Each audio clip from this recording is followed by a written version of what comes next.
Welcome to Main Street Minds with your host, Amish Munshi. This is where industry leaders and seasoned pros share their secrets to success beyond limits. Let's dive in.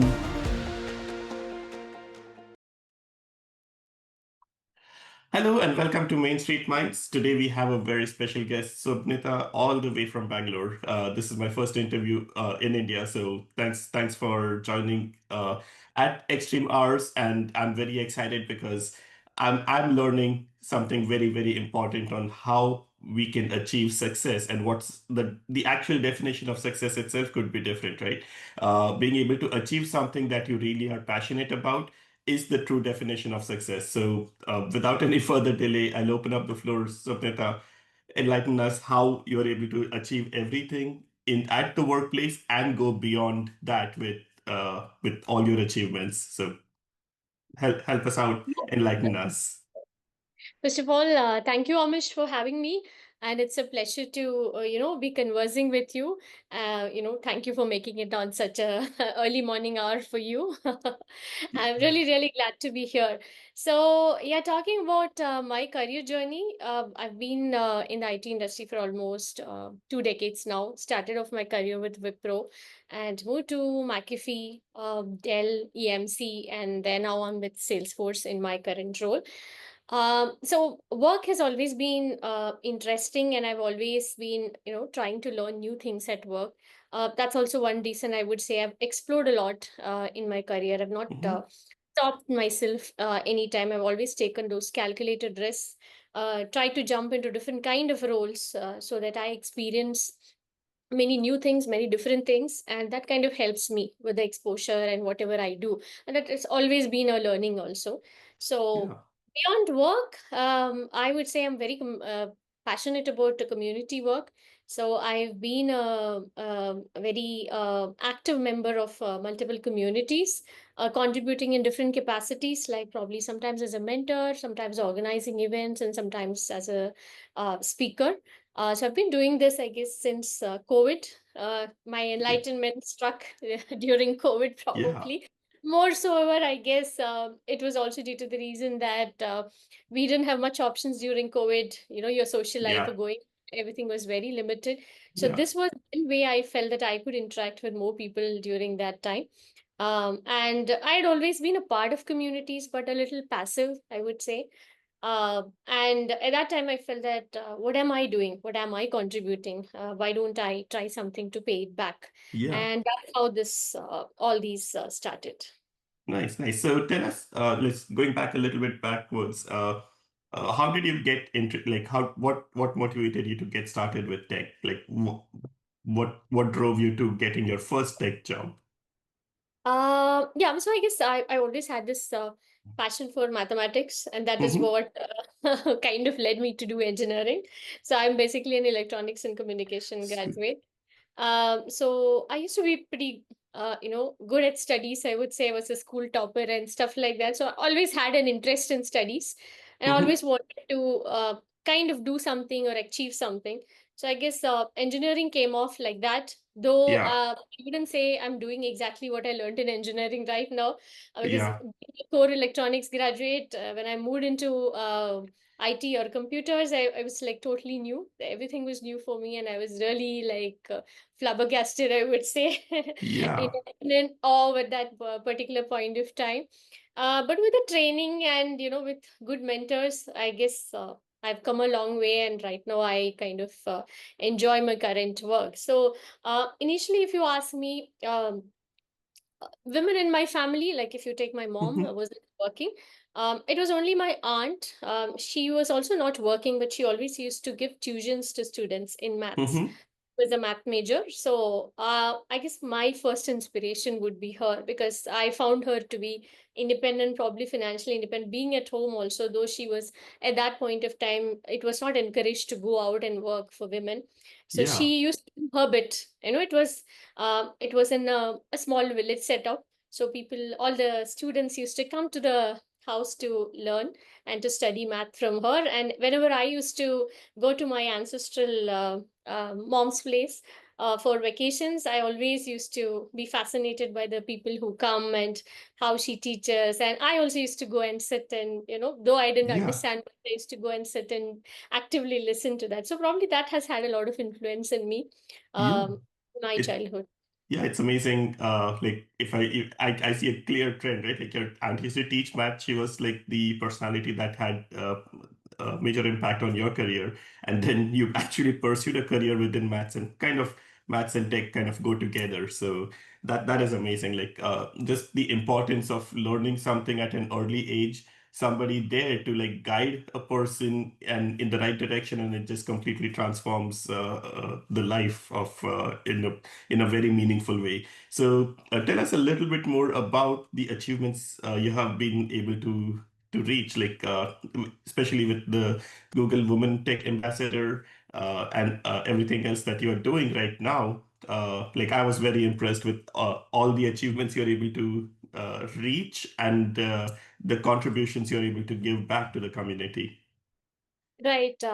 Yeah. So, as I was telling earlier, I started volunteering for a community, Hmm. a women in tech community. It was a linen community during COVID.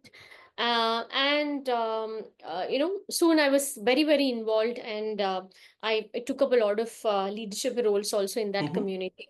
So that came as like a big moral boost for me. I started, I kind of realized that I enjoy this and I should Hmm. probably do more of this. And that is when the Google Women Techmakers Ambassador program came along. So I had to apply for it with all my credentials, whatever I'd been doing from a speaking and a mentoring or event organizing perspective. And I Hmm. was selected in my first go itself. That was like, it really came as Nice. a surprise for me. I wasn't sure about that. So that opened up a lot of exposure on a global level, I would say, because the Women Tech Makers Ambassador community is huge and Hmm. it's globally distributed.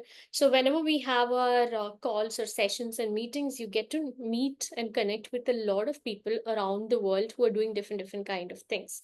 So I have kind of, if you ask me, I've met people from North America, I've met people from Europe, I've met people from Africa. I mean, I've Hmm. kind of met people all across the world. I've made a connect with a few of them. We kind of hit it off really well, and I Hmm. started getting, I the first the keynote speaker invite came to me from one of the fellow WTM ambassadors from Hmm. Nigeria. So that is why I gave the virtual keynote. So one opportunity led to another, and then I started getting more speaking assignments, even locally in Bangalore also, Hmm. as a panelist, sometimes as a keynote speaker. So I've done multiple of those I mean, I've really made use of those opportunities, I would say, and I've connected with more people. And the more and more I connect, I see that there are a lot of women out there doing fantastic work. It inspires me also to do a lot more than what I do now. So when I look at them, I feel like, okay, maybe I should do more. I mean, they are doing so much more. I should get inspired and I should do more. So that's how I've been taking it. And I've been literally Nice. taking Yeah. it like, every year or every day, if you say, hey, what have I been doing last year? And what am I doing different this year? Or what is that something new that I can do this year to Yeah. help people and to enable women? So that has literally been my passion. And I feel it adds a lot of purpose to my life. That's really amazing. So one question I had is like if this being a global effort, like how are you able to see kind of similarities and patterns on across the globe with similar issues, or is there like a lot of local bias in doing things? I guess the at the ground level, the biases pretty much are very similar across the world. Mm-hmm. Probably with the cultural differences, there are a little bit of changes here and there. Sometimes, Okay. you're able to, with the kind of education and exposure, you're able to fight it a little bit better and because of certain Mm-hmm. cultural differences. But by and large, I would say the biases are pretty, especially when Similar. it comes to the gender biases, yeah, they are Yeah. pretty similar. And it has to, it needs to take a lot more of efforts to bring about a change. Yes, the change is happening, the change Mm-hmm. has started, and that's a very good sign. But to make that change on a global level and to reach more people, it definitely takes more and more effort. Yeah, that is amazing. So, tell us some of the challenges that were like close to you, like saying, "Hey, I wish I could be able to like solve this specific issue." Like, what are some of the things that you wish could be different? Okay, at least from the workplace perspective, I do see that, when it comes to from a gender perspective, if you ask me, of course, especially a woman who goes on maternity is definitely looked at from a different lens. Yeah. And I've had colleagues telling me when I'm in, like, my son is 14 now. It was 14 years back when I went for maternity. I've had my male colleagues, a few of my male colleagues, jokingly tell me that, "Oh, you're going to get a 3 month off, that to paid time off, kind of." So, Yeah. yeah, a little did they understand the struggles or difficulty, behind having a child, and that initial Yeah. trauma and turmoil that a woman can should be going through. So that's, I guess, that was a lot of lack of empathy. Things definitely have changed now. I guess people are a little bit more receptive, but I still feel that, especially even when it comes to some of the senior members, they feel like, oh, like, yeah, she's expecting now, so probably she should get a little less challenging job. I mean, it's not Hmm. even the woman wouldn't be even consulted probably, Yeah. but it's kind of assumed that, okay, she might not be able to take up a challenge now because she's already Hmm. expecting. And then once you come back from maternity, also again, okay, let's give her a lesser load kind of work. So all that, I guess, lead to a lot of lag or Hmm. Yeah. And slowness or it's, delay in the career progression for women. I yeah. myself would say that, yeah, that has maybe in some way or the other impacted my career Hmm. also. And I've consciously also taken it a little slow. Hmm. But I regret it because I felt that, my son's childhood will never be back. So I can Yeah. accelerate my career later, but probably his childhood is never going to come back. So I don't regret it, but there are many women who are, in spite of all that, they Mhm. do want to go aggressive on their career, right? In their Yeah. career. So we shouldn't be stopping them, or we should really encourage them or support them, is what I Hmm. feel. Yeah. That's And one. yeah, and I think even like a lot of women actually like take time off, like just completely disconnect from workplace, and it might be, I'm just assuming it's like extremely difficult to come back, right? Yeah. It almost transforms the entire life just because of that one event. And you did mention like during COVID you made this change and made a big change, right? But when we look back, how long was COVID? 18 months to 2 years, right? Like that was the time frame. And with a child, it might be the similar kind of a similar time frame where we have to pay attention to the small baby. Like there's no one else to take care of it. Right? It's like it's all our responsibility. Like only the parents, especially the moms, have to take care of the small baby. So, and if you have two kids, oh my God, that's like 5 6 years of very critical time of in a person's career that gets washed out into a completely different trajectory. So yeah, it's a huge impact. Yes, definitely. It Yeah, is a huge impact. I guess, eh, today's the current generation is far more prepared, or probably they have better policies, better employment policies and things in place to support them.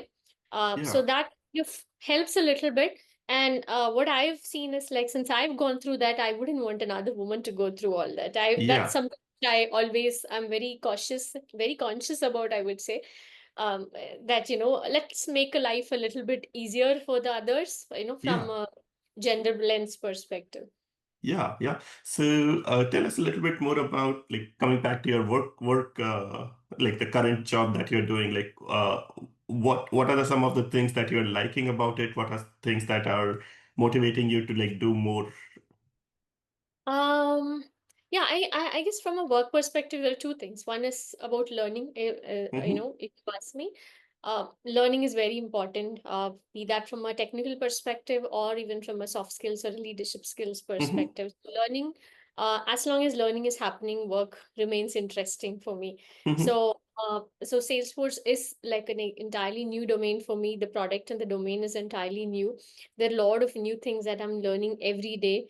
I still feel, I mean, I have a lot more to ground to cover because it's too It's huge. huge. Yeah.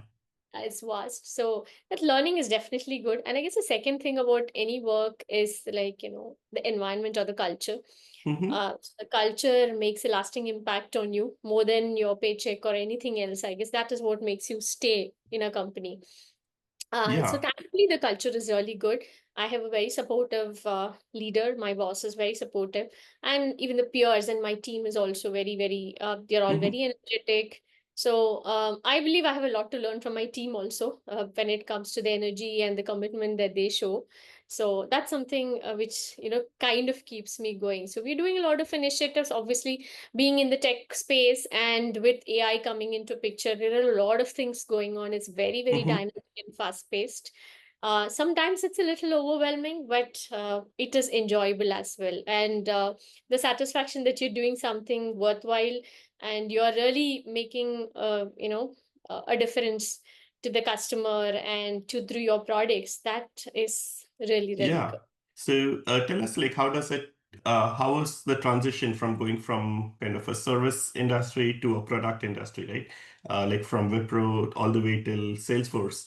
How was that transition and like the pros and cons of each one? Like if somebody's looking to make a career right now, in what should they be selecting? There's like good in both sides. So. Right. Yeah. So I guess it was just early career when I was with Wipro. I joined Wipro as a fresh grad, and I was there for close to 3 years, and then I made a switch.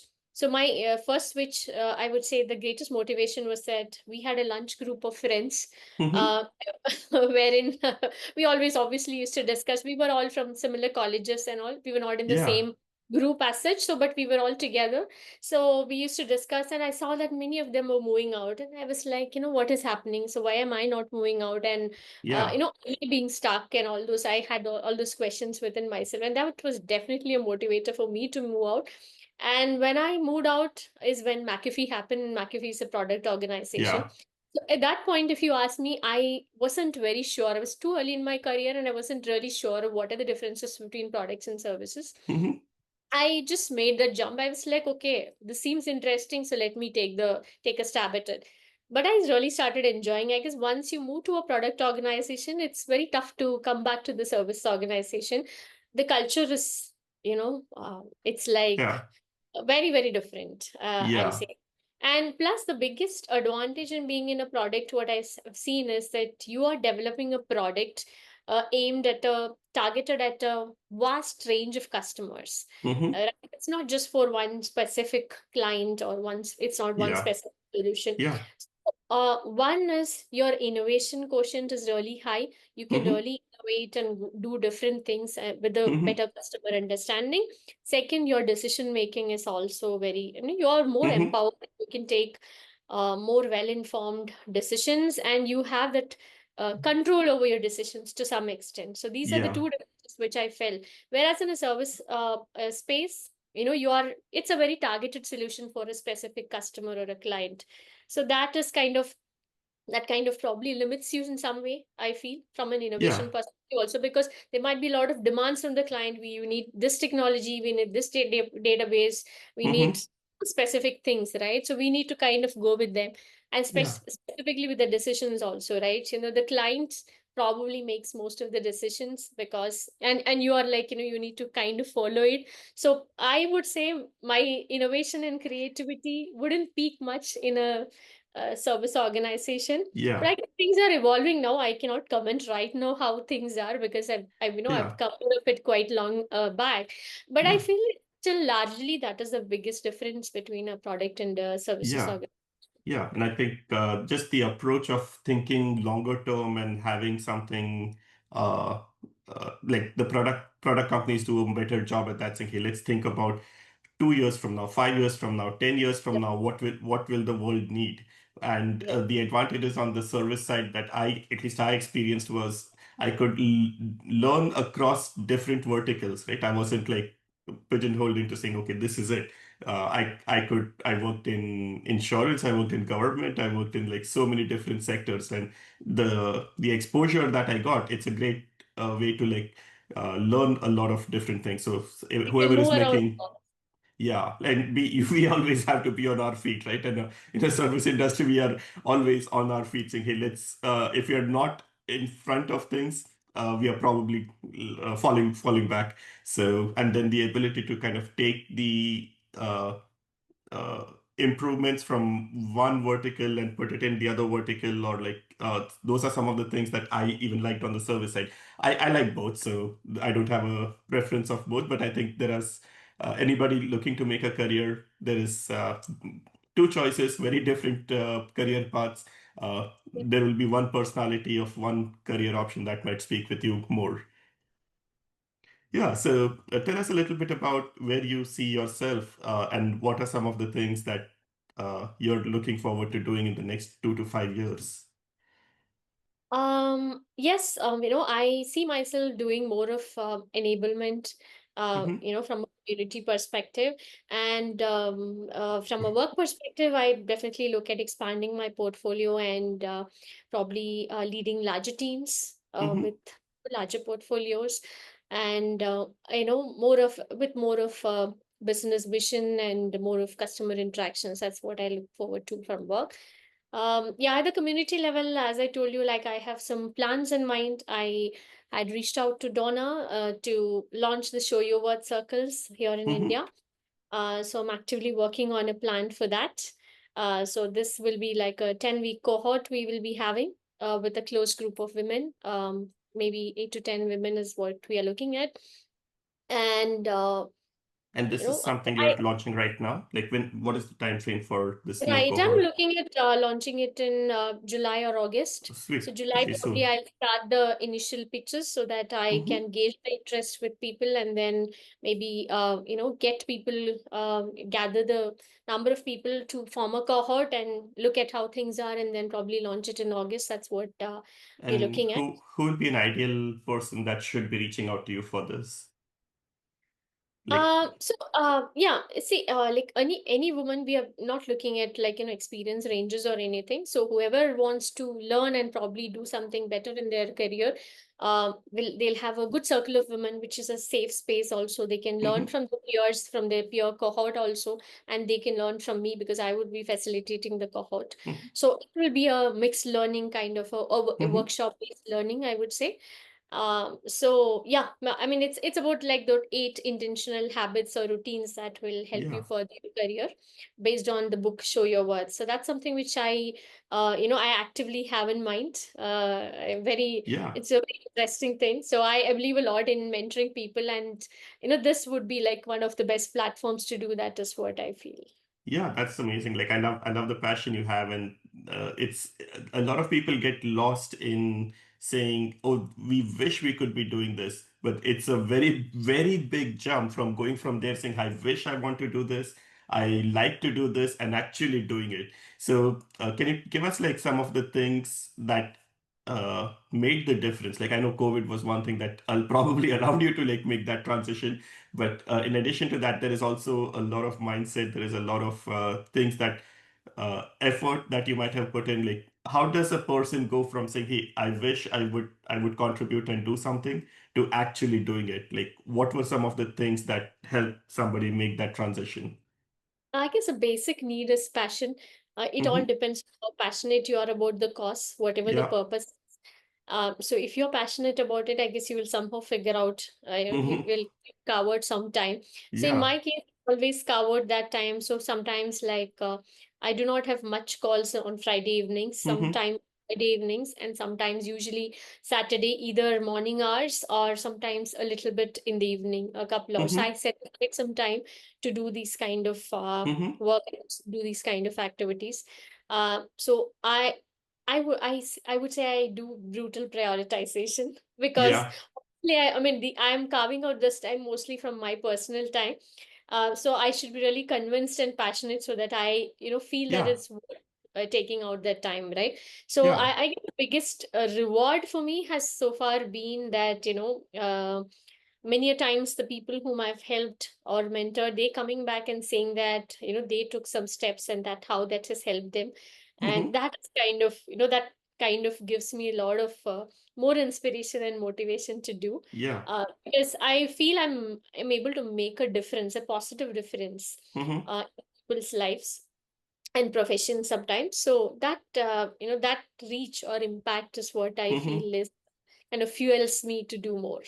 Yeah, yeah, that's amazing. So if I understand, like I think you're extremely well organized. You time block things, you prioritize, do work based on priorities. Like a lot of people uh, miss that. Like there is, if somebody is feeling like a little overwhelmed, I would say just put things on paper, prioritize, and focus on things that are important, and at the same time, some things that may not be important but are uh, like something that you really want to do, put also block some time on your calendar for that. And I think that is something that you identified a time that you were able to do something extra and Right. put your hobbies and passions and block that time and actually give that, make I would say make that a priority. Right. Yeah, I mean, you Yeah. need to make that a priority. And whoever I get a lot of questions from people that how do you find the time? So I tell them that I don't binge watch Netflix. Yeah. So Yeah. that saves me a lot of time. Of course, I do watch. I have things that I do. I mean, if you are, from a hobby perspective, I'm into music. Hmm. So I'm currently learning Hindustani vocals, and I'm also Nice. learning an instrument, ukulele. I'm learning that. Wow. So that's Yeah. my biggest stress buster. I do spend some time on it, Yeah. because that's like my lifeline. I mean, I need to do it so that I get free, and I feel really good, and I become more and more creative. So I do Nice. find time for that. But I guess restricting social media and OTTs is something which really has helped Yeah. me.